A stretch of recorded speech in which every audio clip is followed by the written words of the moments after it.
Alors, la réanimation liquidienne, ça peut vite tourner au chaos, pas vrai? Eh bien, aujourd'hui, on va mettre de l'ordre dans tout ça. On va transformer cette situation parfois stressante en un plan d'action super clair, vraiment maîtrisé, étape par étape. Et pour bien comprendre, il faut aller au cœur du problème. Le choc hypovolémique, attention, ce n'est pas juste une histoire de manque de liquide. Non, non, c'est bien plus profond que ça. C'est une véritable crise énergétique au niveau de la cellule. Une panne de courant qui peut tout paralyser. Alors, pour y voir clair, voilà notre plan de match. On va d'abord parler de l'urgence cellulaire. Ensuite, première étape, évaluer le déficit. Deuxième étape, choisir le bon fluide. Après ça, on définira la stratégie et on terminera avec les grands principes à garder en tête. Allez, on plonge dans le vif du sujet, l'urgence cellulaire. Pourquoi est-ce qu'il faut agir vite? Imaginez, le volume sanguin chute brutalement. Immédiatement, des capteurs de pression, les barorécepteurs, c'est comme s'ils tiraient la sonnette d'alarme. Et là, le corps passe en mode survie. Il déclenche cette fameuse réponse de combat ou fuite pour essayer de tenir le coup. Mais attention, ce n'est qu'un pansement sur une jambe de bois. C'est une solution de très court terme. Parce que si on n'intervient pas, si la perfusion n'est pas rétablie, eh bien ce bouclier de protection finit par céder. Le système est complètement dépassé. Et c'est là que les vrais dégâts commencent, au plus profond des cellules. Ok, donc on a compris l'urgence, maintenant passons à l'action. Première étape, absolument cruciale, évaluer l'ampleur des dégâts, quantifier le déficit. Et pour ça, pas de secret, tout part d'un bon examen clinique bien attentif.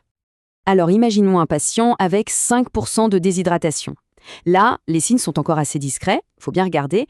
On va voir que les muqueuses sont un peu sèches, mais le pli cutané, lui, reste normal. C'est subtil. On passe à 7%. Là, ça commence à se voir un peu plus, la sécheresse des muqueuses est bien plus nette et on commence à sentir une petite perte d'élasticité de la peau. C'est un cran au-dessus. Maintenant, 10%. Là, on change de dimension. La situation est bien plus sérieuse. On voit des signes qui ne trompent pas. Un déficit intravasculaire. Le pouls est faible mais rapide. Les yeux sont comme rentrés dans les orbites. Ça y est, le patient est en état de choc. Et si on arrive à 12% ou plus, là, c'est l'alerte rouge. Les signes sont vraiment sévères. Le pli cutané ne revient plus du tout. Les yeux sont très enfoncés et on peut avoir des altérations de la conscience. C'est clair, la vie du patient est en jeu. Mais attention, il y a des pièges. Et c'est là que l'expérience du clinicien joue à plein. Cette évaluation, elle est hyper subjective. Prenez un animal âgé ou très maigre. Son pli cutané sera mauvais de base. Un animal qui a la nausée, il peut saliver beaucoup et masquer des muqueuses sèches. C'est pour ça qu'il ne faut jamais se fier à un seul signe, mais toujours avoir une vision d'ensemble. Bon, l'évaluation est faite. On sait où on en est. Maintenant, on passe à l'étape 2. On choisit nos armes, c'est-à-dire le bon fluide. C'est un peu la boîte à outils du réanimateur. Et dans cette boîte à outils, on a principalement deux grandes familles. D'un côté, les cristalloïdes. Imaginez-les comme de l'eau. Leurs petites particules passent partout. Elles vont hydrater l'ensemble des tissus. Le truc, c'est que plus de 75% quittent les vaisseaux en moins d'une heure. De l'autre côté, les colloïdes. Eux, c'est l'inverse. Leurs molécules sont grosses, elles ne peuvent pas sortir des vaisseaux. Leur job, c'est de rester à l'intérieur pour augmenter le volume sanguin. Et vite. Pour la plupart des situations, notre meilleur allié, c'est un cristalloïde dit isotonique, équilibré et tamponné. C'est un peu le couteau suisse de la réanimation. Isotonique, ça veut dire qu'il a la même concentration en sodium que le plasma. Équilibré, qu'il contient d'autres électrolytes importants. Et tamponné, qu'il aide le corps à lutter contre l'acidité. Pensez au ringer lactate ou au plasmalide, ce sont vraiment les stars dans cette catégorie. Et ça illustre parfaitement qu'il n'y a pas de solution miracle. Chaque fluide a son indication. Le ringer lactate, c'est le passe-partout. Mais sérum salé à 0,9%, lui, il est non équilibré, non tamponné. On le garde pour des situations bien précises, comme un trauma crânien ou certains problèmes rénaux.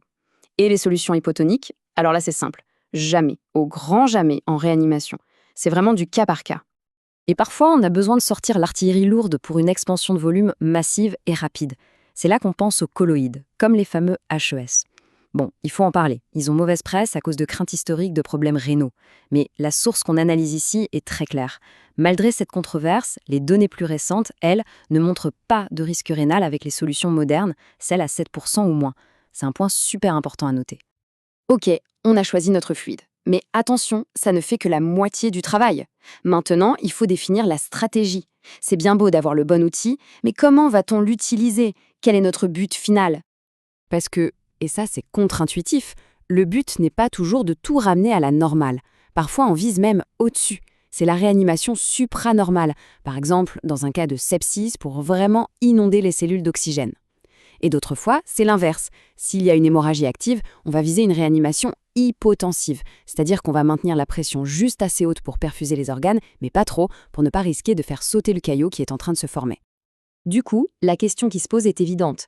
Comment on fait concrètement? Quelle technique pour quel objectif? Eh bien, en gros, on a deux grandes écoles. D'un côté, la manière forte, la technique à haut volume. On envoie de gros bolus de fluide rapidement pour atteindre nos objectifs normaux ou supranormaux. C'est l'approche agressive. De l'autre côté, la manière douce, la technique à faible volume. Là, on y va par petites touches avec des bolus plus petits, progressifs. C'est l'approche de choix pour les patients plus fragiles, comme les chats, les cardiaques ou en cas de trauma crânien. Le but, c'est d'être efficace sans risquer la surcharge liquidienne. Parfait. Maintenant, pour que tout ça soit bien clair, résumons les grands principes à ne jamais oublier. Alors, qu'est-ce qu'on doit retenir de tout ça?